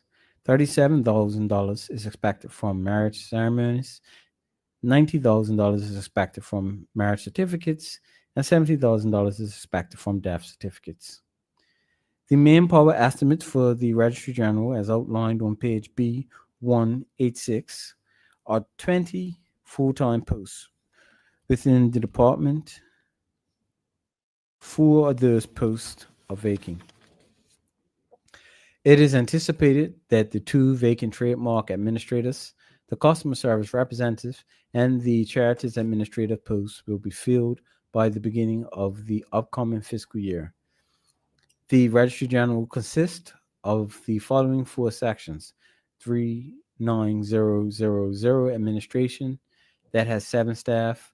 39010 intellectual property has 6 staff. 39020 property professional and organization registration has 2 staff, and 39030 births, marriages, and deaths have 5 staff. As we turn to performance measures, Madam Chairman, the department's performance measures are outlined on page B187. Although the department is operating with 3 key posts currently vacant and posts filled by temporary release staff, members of the Registry General team continue to work hard and are dedicated on achieving these goals. The department is responsible for discharging duties conferred under a total of 36 acts and regulations which govern the operations of the Registry General. The main functions of the department is to ensure the efficient and timely registration of all intellectual property rights, vital and general events occurring in Bermuda. All sections of the department met the performance targets in 2024-2025. Madam Chairman, the capital acquisition for Head 29 Registry General can be found on page C12. The Registry General has allocated a total of $336,000. This represents a net increase of $237,000 or 71% from the amount allocated in the original budget for the fiscal year 2024-2025. $26,000 has been allocated for new office furniture and equipment for the department, and $310,000 has been allocated for the acquisition and installation of a new technology-based registration system for the IP section. Plans for the upcoming year. Madam Chairman, in the upcoming year, the Registry General will execute the following initiatives. Implement the amendments to the Registry General Recording of Documents Act 1955 and relevant legislation, i.e. the Registration Births and Deaths Act 1949, by acquiring a new technology-based system to provide for a voluntary register and enable the processing of applications for the registration of vital events, births, deaths, marriages of Bermuda citizens that occur outside of this jurisdiction. Amend the Registration Births and Deaths Act 1949 to make provisions for an adult to alter their name in the birth register, which will provide an alternative option for an individual person to change their name as opposed to the current process via a deed poll. And B, to ensure that members of the public cannot obtain a birth certificate of someone else without their consent. Bringing into effect these new trademark legislations, i.e. the Trademarks Act 2023, the Trademarks Regulations 2023, the Government Fees Trademarks Regulations 2023, and the Trademarks Customs Regulations 2025. Amendments and the Patents and Designs Act 1930 to introduce two standalone legislations, a new Patents Act and a new Designs Act. Amend the Copyrights and Design Act 2004 and to implement a voluntary registration scheme for copyright work. Continue with application to the UK government for the provision of key intellectual property international treaties such as the Paris Convention, the Madrid Protocol for Trademarks, Patent Cooperation Treaty, and Hague Agreement for Designs to be extended to Bermuda. Modernize the IP section's technology-based registration system to operationalize the new IP legislative and legal framework, digitalization of vital records, and general registration business processes by leveraging advanced software as a service. Solutions that will efficiently and safely promote online business transactions on any device from anywhere in the world. Madam Chairman, the Registry General Department remains committed to delivering the various projects with plans to have the new systems operational during the upcoming fiscal year. I also want to add, Madam Chairman, that you will see a lot of activity in this particular house regarding the work we're doing in trademark and some public promotion around the work we're doing in trademark. There has been substantial work done in that area, and even to increase our capabilities of having a first-class trademark regime and protecting intellectual property. I know that the Shadow Minister knows a bit about this because he assisted with some of the work carried out to advance the trademark framework when he was on the government benches, and I thank him for that work. Madam Chairman, I would like to express my gratitude to the team and dedicated staff members of the Registry General Department led by Mr. Aubrey Pennyman as they continue to take a proactive approach to ensure Bermuda remains relevant and comparable with its global partners. Thank you, Madam Chairman. Thank you, Minister. The next head up for debate is Head 60, Workforce Development. Minister, proceed.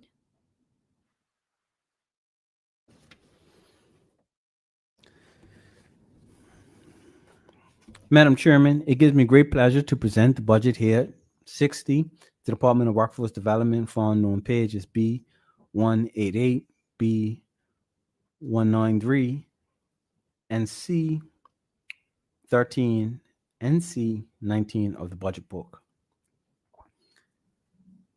Madam Chairman, the mission of the Department of Workforce Development is to develop a resilient workforce to provide a sustainable and stable community. A total of $4,519,000 has been allocated for this year, which represents an increase of $305,000 from the previous year and constitutes a 16%.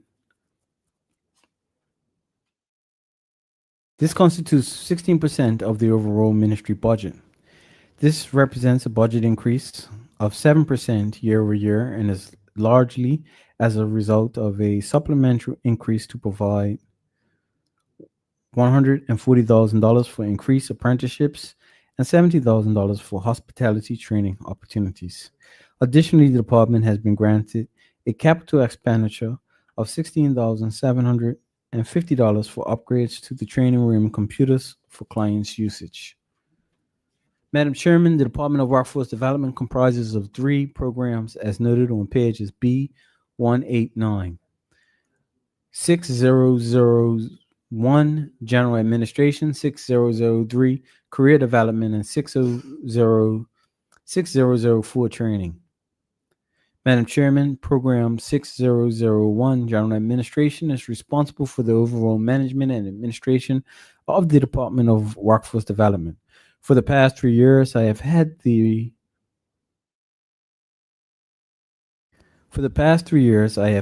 report that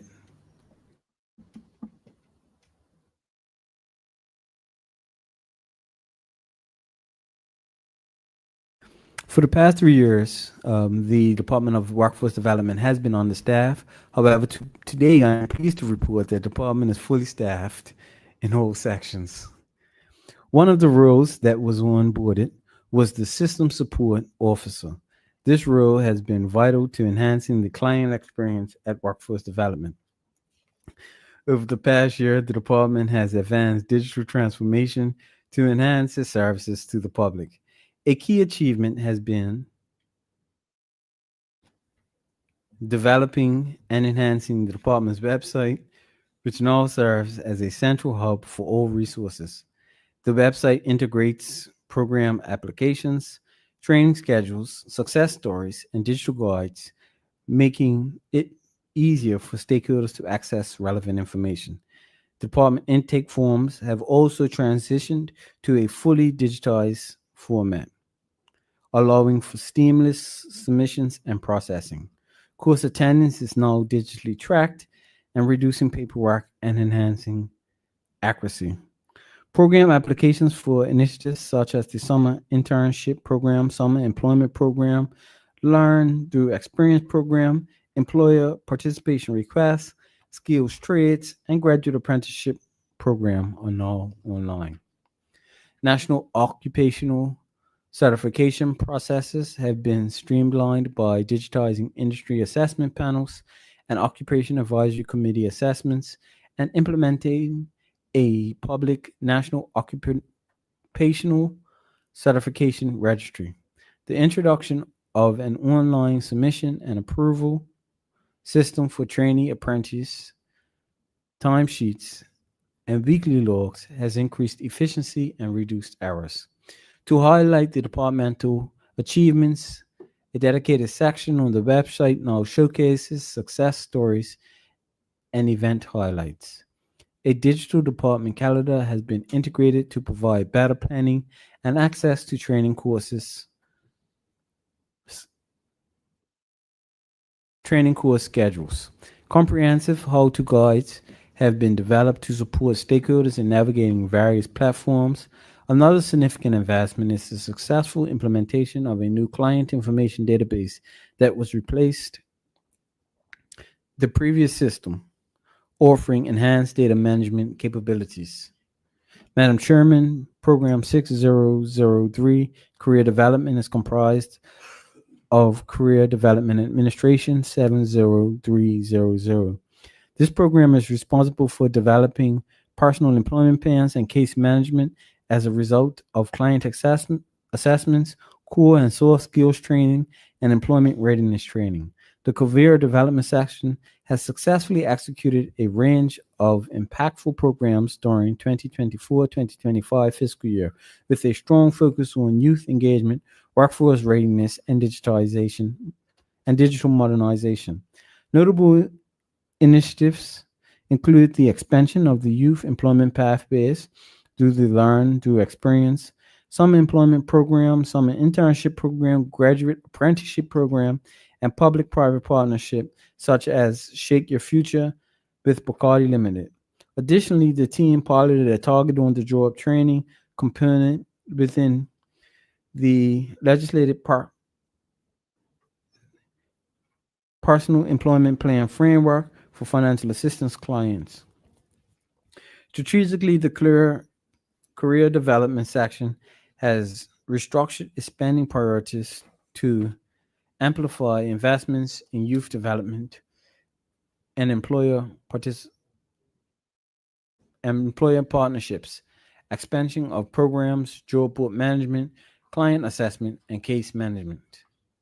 Madam Chairman, Program 6004 training provides administrative support to the national certification and oversight of the apprenticeship board activities, such as the apprenticeship programs, professional designation training programs, and the national certification of designated trades. Under the governance of the newly created National Certification and Apprenticeship Board, the training and certification program has had much success in implementing training programs in high-demand, industry-driven occupations and advancing national certifications. The board's primary objective is to oversee and ensure the quality, relevance, and efficiency of training and apprenticeship programs in Bermuda. There was an adjustment of the number of persons awarded certifications from 300 to 125. However, the number of persons sponsored for industry certification and training courses increased from 200 to 232. The number of apprenticeships increased from 52, with 10 due to complete their multi-year apprenticeship programs during the calendar year 2025. 34 Bermudians were awarded NCCER Core Industry Certification. Additionally, 26 multi-year scholarship recipients are studying at overseas institutions in the U.S., Canada, UK, and Caribbean, and 10 one-time technical vocational educational training award recipients are studying short course programs of no more than 12 months, either online or overseas. The Skilled Trades Apprenticeship Training Program has 12 Bermudians in the first of 3 phases, 2-year apprenticeship program. There were 50 local sponsored trainees studying at Bermuda College and other educational institutions, and 11 sponsored trainees studying at overseas institutions. Increased industry stakeholder engagement with core ministry and external businesses and employers in various high-demand occupations to 37. Through the innovative approach and implementation of offering micro-credential courses, 25 Bermudians were able to retool, upskill, and earn certificates in their respective apprenticeship programs. Madam Chairman, the department successfully launched and pilot on-the-job training program in partnership with the Department of Financial Assistance with the Bermuda Post Office, providing personal employment plan participants with hands-on experience and soft skill training. All participants were offered long-term employment, helping them transition from financial assistance. One participant shared that the program gave them a renewed sense of purpose and structure. Madam Chairman, it's important to note that we determined that the way in which we were going about assisting persons on financial assistance, where we made them just simply go out and do mandatory job searches, wasn't producing the results that we required in terms of those individuals becoming employed. And so this House, under the leadership of this government, changed the legislation to ensure that the workforce development was a feature of those persons able-bodied on financial assistance. We call the two personal employment programs, where we assess where people are. We work with the team to develop the competencies and capabilities of these individuals to prepare them for opportunities of work.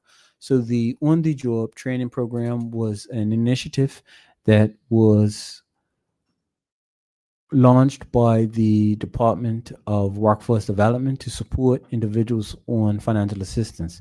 The first 3 persons of that cohort were able to go into the workplace, share their value. And what the department is actually reporting is that based off of the work that was actually done, persons were able to secure employment as a result. And so they went from being able-bodied persons on financial assistance to persons who now have a source of income. And this just goes to when we put the resources in place to work directly with individuals, we can achieve the outcomes that we actually desire. To address the needs for more Bermudians in the hospitality sector, the department launched the Learn Through Experience program, Hospitality, an 8-week initiative combining professional development and paid work experiences. One participant credited the hospitality program with helping them secure their first job and boosting their confidence. The team also managed the summer employment program and the summer internship program, placing 180 students in career-aligned roles across sectors.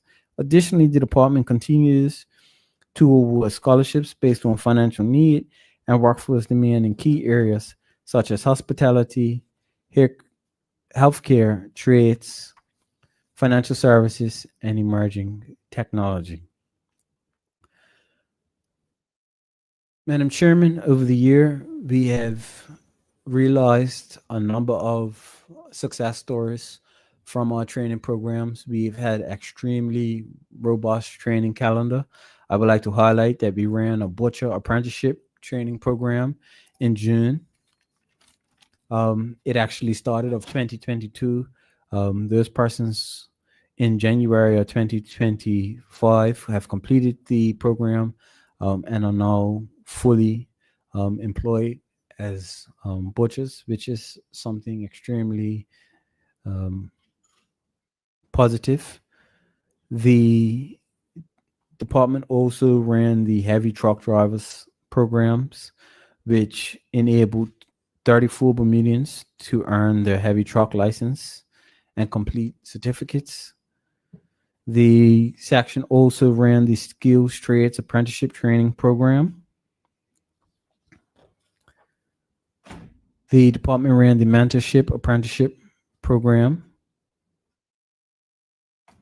the appliance technician repair safety training certificate, the National Center of Construction Education and Research, the solar photovoltaic certificate program, the professional administrative certificate of excellence program, the National Certification and Apprenticeship Professional Development programs as well as the National Occupational Certification programs. This department has touched, and this section in this department has touched the lives of hundreds of Bermudians in the last fiscal period, providing them with the vital skills which are needed to allow them to excel in the current and future world of work. Oftentimes, these stories are the stories that go overshadowed as it pertains to the work that the government is doing and the Department of Workforce Development is doing, ensuring as to the work that we're doing to put people on pathways to success. I think that the work that we're doing and the work that we're outlining with the funds that this department does receive highlight that we have had a huge focus on investment in people. When we say we haven't touched the lives of dozens of persons, we're talking about hundreds of individuals who have benefited from the support that we've provided for investment in people. I think this combined with our ability to expand jobs in the economy allows greater levels of opportunities and Bermudians to position themselves to take advantage of those opportunities. Madam Chairman, for the 2024-25 period, the department made amendments to its performance measures to better align with the current workforce demands. The team examined the existing performance measures to ensure they meet the criteria of being specific, measurable, achievable, relevant, and timely. Although there are a few new performance measures, there are some measures of which to take note. There were 683 persons seeking services of workforce development in 2024-25 budget period. The department was able to refer 199 persons for jobs. Let me repeat that, Madam Chairman, because I think that is significant. There were 683 persons that sought assistance from the Department of Workforce Development. Some persons unemployed, some persons who may be on financial assistance, some persons who are employed and are looking to upgrade their skill set, some persons who are underemployed and looking to transition to a new job. But this department was positioned to service that volume of individuals. Additionally, the department referred 199 persons for jobs. That meant employers contacted the department directly or via the job board, or was a requirement of a work permit application, and we were able to refer 199 individuals for jobs in that fiscal period. I want to use this opportunity to inform members of the public that you must register with the Department of Workforce Development to seize these opportunities. And so when persons say that in the past, they may have not had a positive experience with going into the government department and securing jobs or capacity to build and support, I would say that based off of the statistics, the department is well poised to service persons who are seeking assistance. The department hosted a robust monthly employment skills calendar course. This program exceeded its projected target by 46.33%, with a total of 439 participants compared to the initial projection of 300. And so that was additional 439 individuals who took advantage of the Department of Workforce Development monthly training schedule that we put out for the public. While intake and training participation numbers are showing strong performance, job placement results remain significantly below target. I want to reiterate that the department is not an employment agency. However, the team does provide wraparound services for clients as they seek employment. The department sets a target of placing 100 clients. It fell short of only placing 55. Additionally, the percentage of completed personal employment plans reached only 64, while falling short of its target of 80. This is due to clients disengaging from the process and having other social factors that have delayed their PAP progress. The department set a target of 40% of clients that were referred who secured employment, and the department ended the year with 39%. Additionally, 78 of the persons reported having improved skills 3 months post taking a class with the department. I think that is an important statistics. We train and we develop persons to position themselves for jobs.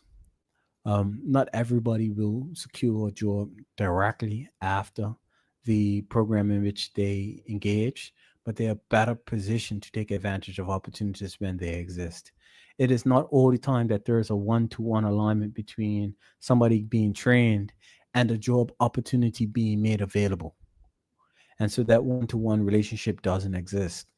But I believe that the department set out to have at least 40% of persons who are engaged in the training programs become fully employed, and the department reached a threshold of 39%.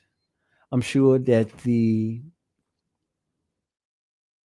shadow minister will accept that the department has met its target of 40% for training and development and ensuring that we transition persons into the workplace, but also understands that there is a level of complexity to get persons employed after they have been trained.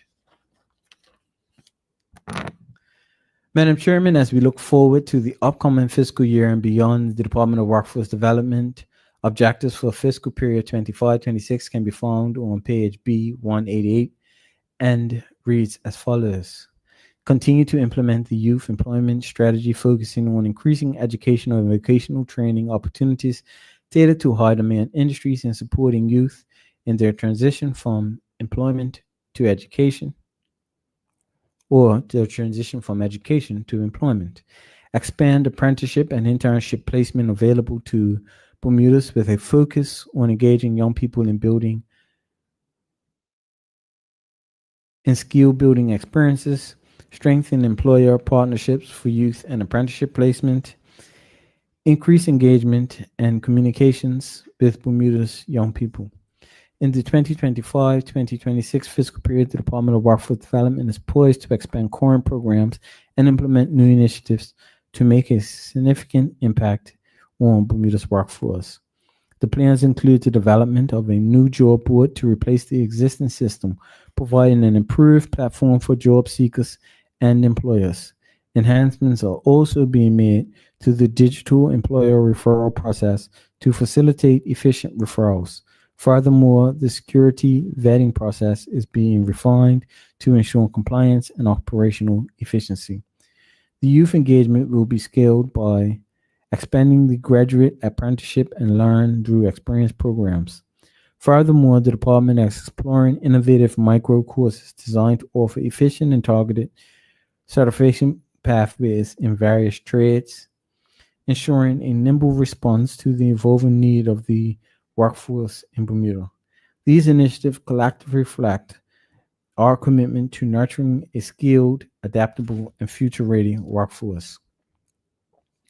Madam Chairman, the department is heavy focused on ensuring that we've repositioned ourselves for high-demand occupations and skilled trades, and the work in those areas continue.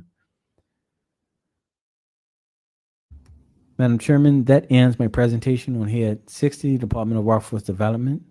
At this time, I would like to thank the team of the Department of Workforce Development, led by the Director, Malika Cartwright, for their commitment to supporting Bermudians as they navigated through Bermuda's career landscape. Thank you, Madam Chairman. Thank you, Minister. Honorable members and members of the listening audience, we are now in the Committee of Supply for further consideration of the estimates of revenue and expenditure for the year 2025-2026. We are now in debate, and we call on the Minister in charge, the Honorable Jason Hayward, JPMP, Minister of the Economy and Labor, to please proceed. We are moving into Head 94, which is Economic Development. Madam Chairman, can you just give an indication as to the time that the debate commenced? The debate commenced at 10:27. Okay, thank you. Madam Chairman, it gives me great pleasure to present the budget head for Head 94, the Economic Development Department, found on pages B194, B197, and C19 of the budget book. Madam Chairman, the mandate of the Economic Development Department is to advance the sustainable growth, development, and diversification of Bermuda's economy. It does so by facilitating, creating, and implementing policies to support the Bermuda Economic Development Strategy 2023 to 2027 in collaboration with industry stakeholders, positioning Bermuda as an ideal test market for innovative products and industry development, identifying the jurisdiction, market fit, clearly communicating its messaging, and driving opportunities that lead to economic activity. Processing various land licenses and incentives for job makers' applications in a timely, efficient, and professional manner. Facilitating opportunities for technology education, mentoring, and training and support for e-entrepreneurship, helping create a more attractive regulatory environment for businesses, and enhance communication between the government of Bermuda and the private sector. Madam Chairman, the subjective analysis of the current account estimates of the Economic Development Department is found on page B195 of the budget book. A total of $8,623,000 has been allocated for this year, which represents an increase of the $196,815 from the previous year. This budget constitutes 31% of the allocated budget for the ministry as a whole. The budget allocation includes the total current expenditure for the Economic Development Department, which is estimated to be $2,054,424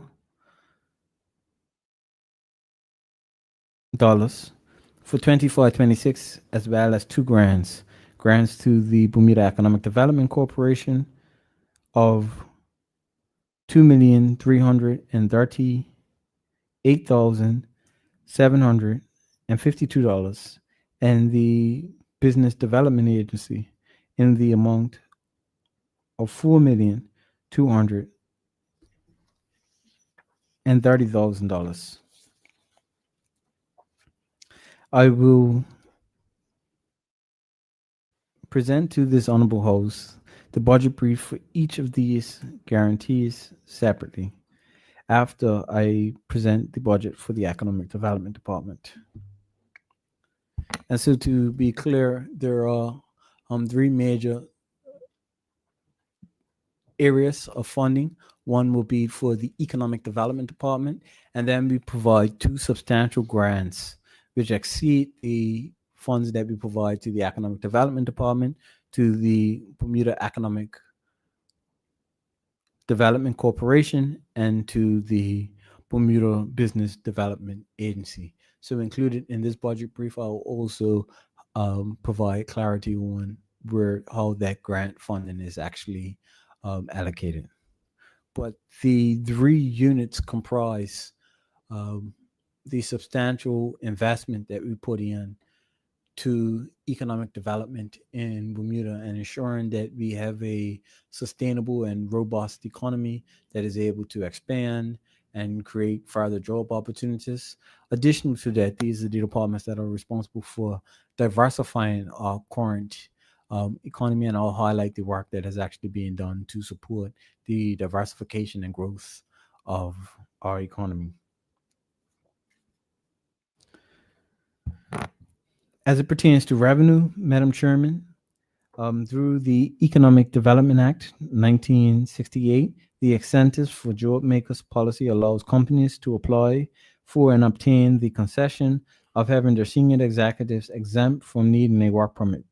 These are persons responsible for the continued presence of jobs for Bermudians in Bermuda. Successful applicants are exempt from needing a work permit, and their family is granted permission to reside with them. In 2024-2025, the Incentives for Job Makers program earned the government $400,000 in revenues, reflecting 20 successful exemption applications.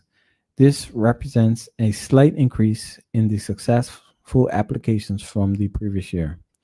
Looking into the fiscal year 2025-2026, the EDD remains committed to promptly processing applications for incentives for job makers. The EDD has engaged with stakeholders to update and enhance the efficiency of the process, aiming to reduce the processing times for each application.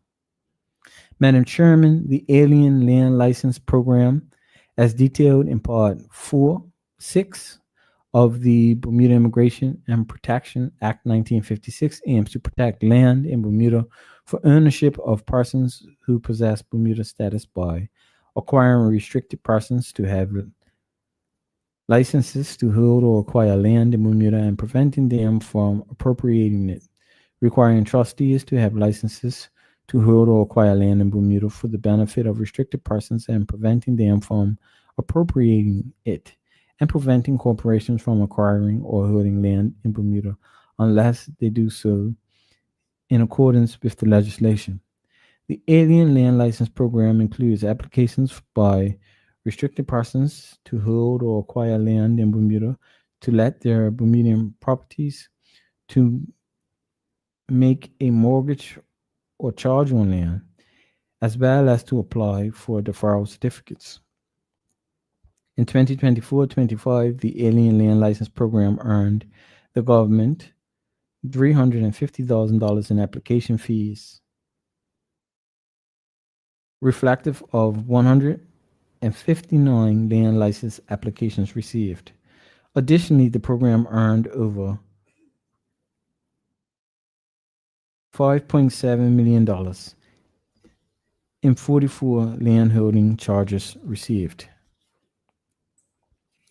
When we look at the staffing of the Economic Development Department, Madam Chair, the department is comprised of 7 full-time posts, which is 1 director, 1 administrative assistant, 1 senior officer, 1 senior development analyst, 1 analyst, 1 senior regulatory analyst, and 1 concierge.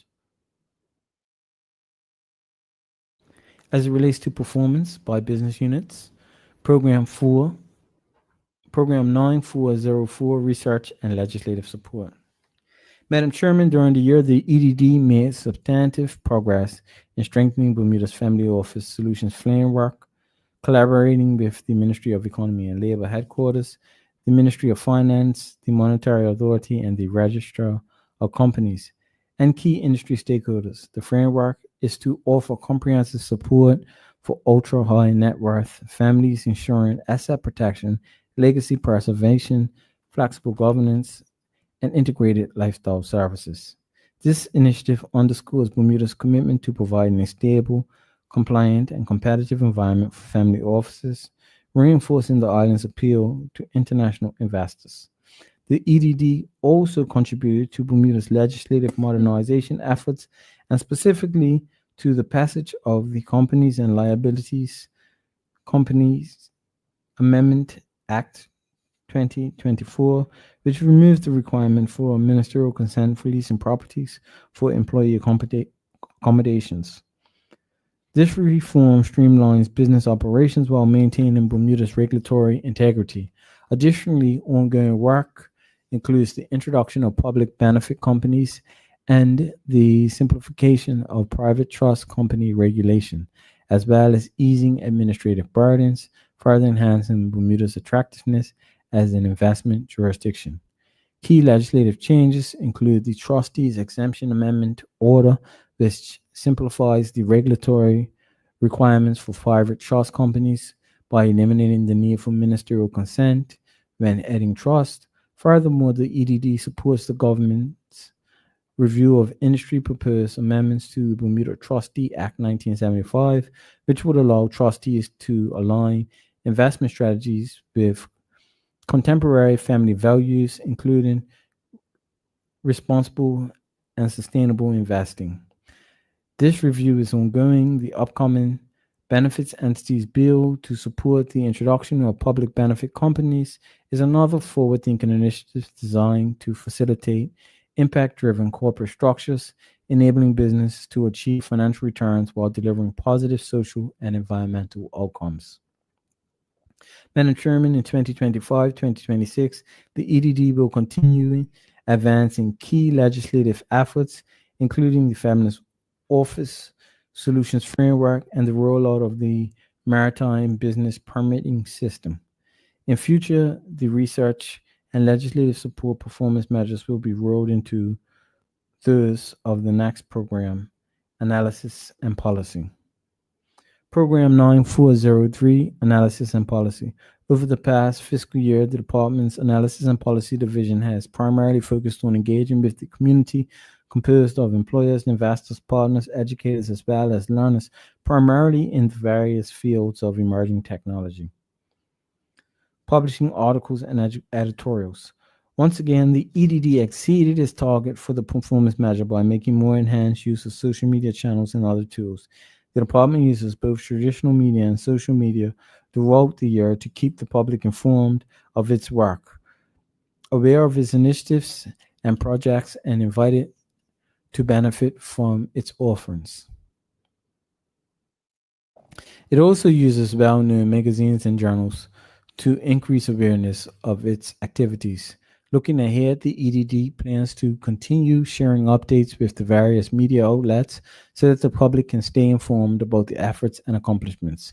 The EDD continues to support innovation and workforce development through strategic collaborations that extend to digital literacy, cybersecurity, entrepreneurship, and emerging technologies. The EDD advances local talent and positions Bermuda as a global hub for technology and innovation. Cybersecurity 101, the EDD awarded a grant to cover the hacking techniques, malware, defense strategies through hands-on training. Plans for future sessions are underway. And so what I'm doing right now, Madam Chairman, is just highlighting the initiatives that the department, the Economic Development Department, has actually executed on as it pertains to capacity building through stakeholder engagement and forcing strategic partnerships. And so you can see that we've executed on cybersecurity training. We've executed on a cyber smarts pilot. We also support the annual business awards in the technology category through the BEDC. The EDD funded 3 innovation spirits, which include projects like Genomics, NTF, and Digital Media Twin. We also assist with the funding of the Technology Leadership Forum annual summer internship. We initiate community offerings and skill and capacity development activities such as the FinTech training program. We run monthly FinTech webinars, and also the EDD was very instrumental in the Bermuda Coders Initiative.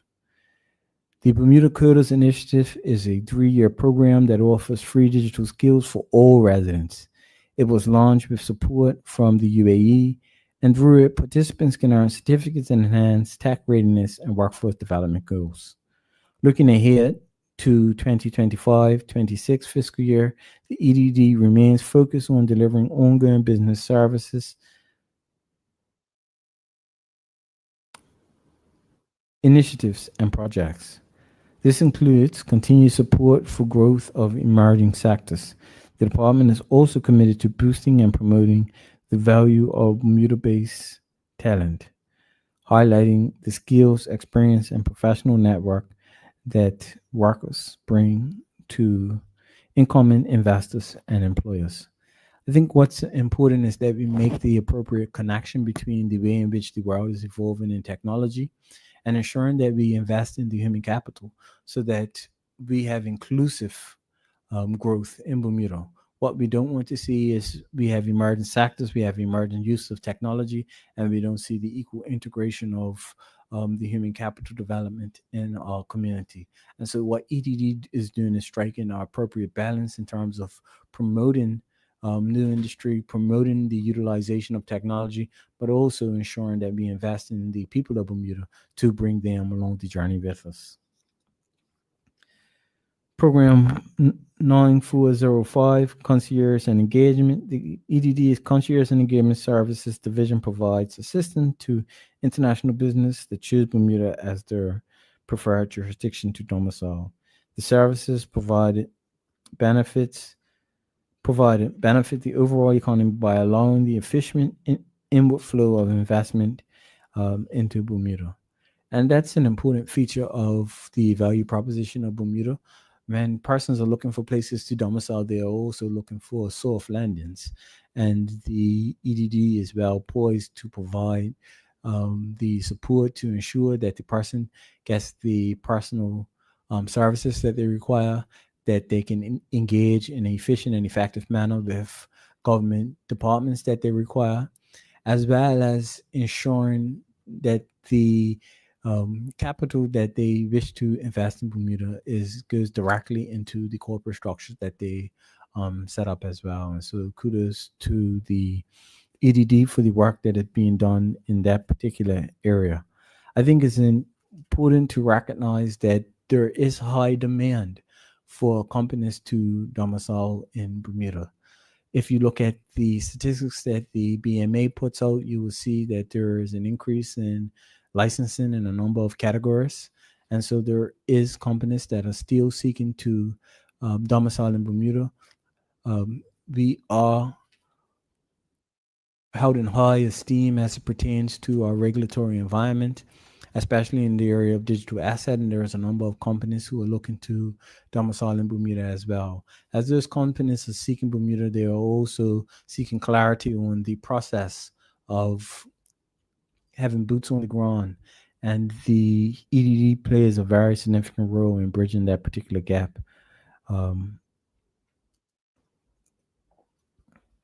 Madam Chairman, by streamlining and expediting government processes, the EDD helps shorten the time it takes for new companies to set up and start operating in Bermuda, which allows for faster job creation and revenue generation. And that is the aim of that concierge charge service, to ensure that the capital is put to work in a very efficient and effective manner. Madam Chairman, I invite the honorable members to note that these initiatives are a testament to Bermuda's ongoing activities as it pertains to economic diversification. The EDD is responsible for ensuring that we have full execution of the items within the economic development strategy. I would like to let the shadow minister know that my team is currently working on reports for the 5 strategic priority areas underneath the economic investment strategy, where we will clearly outline the progress that is being made in that particular space. And so if you want to, he wants to reserve questions regarding that, I would defer those to when those reports are submitted. It is my aim to submit those reports in this house, in this particular session on an ongoing basis. But what we want to do is ensure that they are presented in a clear manner. What I just don't want to do is just highlight 50 initiatives that we're executing on. What I want to do is put it in an organized manner so that persons know how the strategic initiatives in the economic development strategy are actually being executed on in an individual level, and that the work that we're doing directly aligns with that particular initiative as well. Madam Chairman, it gives me great pleasure to present the budget for the Bermuda Economic Development Corporation. It can go under the Ministry of Economy and Labor. The grant through the Economic Development Department can be found on page C19 of the budget book. Madam Chairman, the mandate of the Economic Development Corporation is to oversee the operations of the economic empowerment zones to provide financial support and technical advice to small and medium-sized businesses, to manage the operations of outside vendor markets, and to managing vendors and issuing vendors license. The organization's key objectives remain to assist the government in encouraging economic growth of Bermuda's local, small and medium-sized businesses.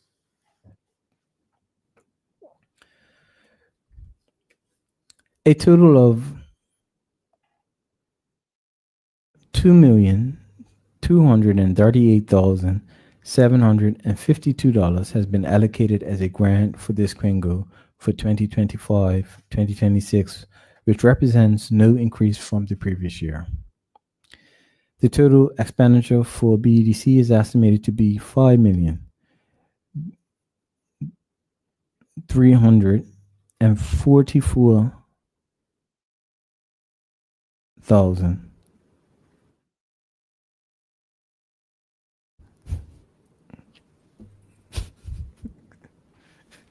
Is that correct, Mr. No. Minister? What happens is it's a number that is written and the wording of that number.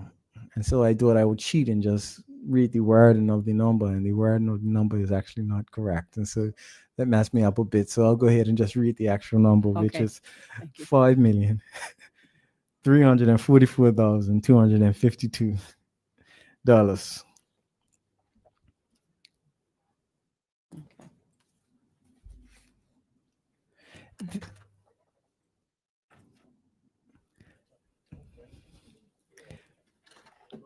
So overall, that is a decrease of $421 million, 7% compared to 2024-2025, and the decrease is primarily due to the reduction in anticipated revenues, as there will be no increase in government grants. There will be less carryover funds from 2024-25, and revenues from fees for services will be less. BEDC has carried over $2 million into 2025-2026 for major capital investment projects and initiatives aligned with the government's economic recovery plan and economic development goals, specifically investment in the development of vertical farm projects to facilitate food security, lower food costs, develop farm co-ops, and create jobs in a newly evolved area of the agricultural industry. For all its achievements, the BEDC remains a relatively small and agile organization. There is a staffing complement of 18. I think what is most impressive about BEDC is the work that it actually does. If you are a small or medium-sized business in Bermuda, there is no doubt that you are well aware of the services of the Bermuda Economic Development Corporation. And if you are not aware, I would like to highlight some of the services that they do provide. But when we look at business advisement and engagement, the BEDC conducted over 625 client meetings in 2024-2025, providing confidential business advice tailored to entrepreneurial needs. This is important to note. When we look at 625 client meetings in 2025, we talk about the number of engagement and touch points with Bermuda's actual entrepreneurs.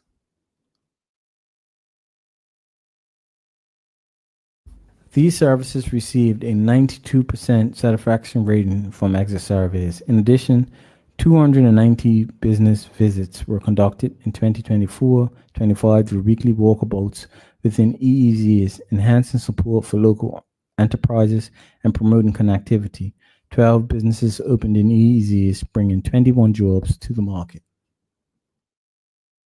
And so I think it's important when we look at this, there is a great appetite for entrepreneurship and small business development that we ought to continue to highlight. Without getting into the weeds of a debate about doom and gloom, I want to say that the numbers actually reflect that there is great interest in expanding business offerings in Bermuda.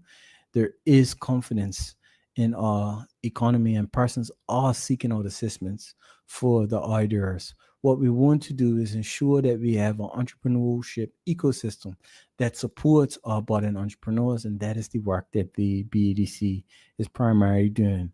When we talk about 12 businesses opened up in EEZs, we are talking about 12 businesses in either the small Somerset village area, in the town of St. George's, or we're talking about in Northeast Hamilton, and 21 new additional jobs created. I think that is a testament to the work that is done to strengthen support for persons in those areas, but that is only a fraction of the jobs that are created outside of our economic empowerment zones. The BADC has provided financial support and approved 24 microloans, providing $687,000 in financing to local, micro, small, and medium-sized enterprises. BEDC also supported clients in maintaining financial stability while managing its loan portfolio. And so the BEDC doesn't issue loans to our entrepreneurs. They also provide ongoing support. And so it's kind of a nurturing environment. I had the pleasure of touring economic development corporations in the East Coast of the United States. And the majority of the small businesses that start up in those cities and states survive as a result of incubator and accelerator programs providing the necessary support. And I think that this is what we're talking about when we have a supportive entrepreneurship ecosystem. We're talking about these things in terms of the microloans and the additional support that organizations like the BEDC provide. In 2024-2025, BEDC received 733 payments on microloans and interest totaling $531,000, which includes 35 business owners paying off their loans fully to BEDC. So what does that tell us, Madam Chairman? That actually tells us that persons are being supported. They are in a position where they're paying back their loans, and we have 35 businesses who would have obtained loans from the BEDC whose loans are fully paid off in the last fiscal period. And so that kind of talks to a testament of the business survival in Bermuda. We would hear stories that businesses are closing down on an ongoing rate, but what we see is that persons are able to make their financial obligations and also to the extent where they pay off their loans as well. I think what's also important is that the BEDC continues to increase the membership on its business register. And its membership on its business register increased by 333 entrepreneurs, or 15.4% in 2024-25. And it currently has a total registration of 2,528 registrants. Madam Chairman, 72% of the new members identified as sole proprietors and 15 as vendors, and 62 were registered as starting a new business. So 62% of the 333 new business registrants were starting a new business. That's well over 150 new small and medium-sized businesses that have been started in Bermuda in 2024, 2025. I think that is encouraging. It shows a level of resilience, but it shows that Bermuda does have an entrepreneurship spirit, and we need to find better ways of unlocking the potential that the residents of Bermuda actually has. But I believe that these numbers are a clear testament that there is confidence in the economy and persons are opening up business and they are seeking support to do so. If I could excuse just a second, Minister, we are currently at 12:27. The House normally breaks for lunch at 12:30. I don't know whether you want to move on to the next heading, or you've got some of this you want to continue, or I just wanted to make you aware of the time.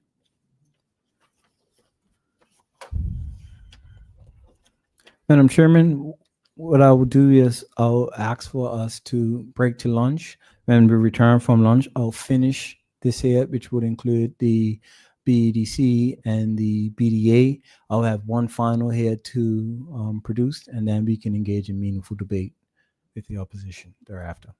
Thank you, Minister. The Honorable Minister has made a motion that we break for lunch. Any objections? If not, the House is adjourned until 2 o'clock.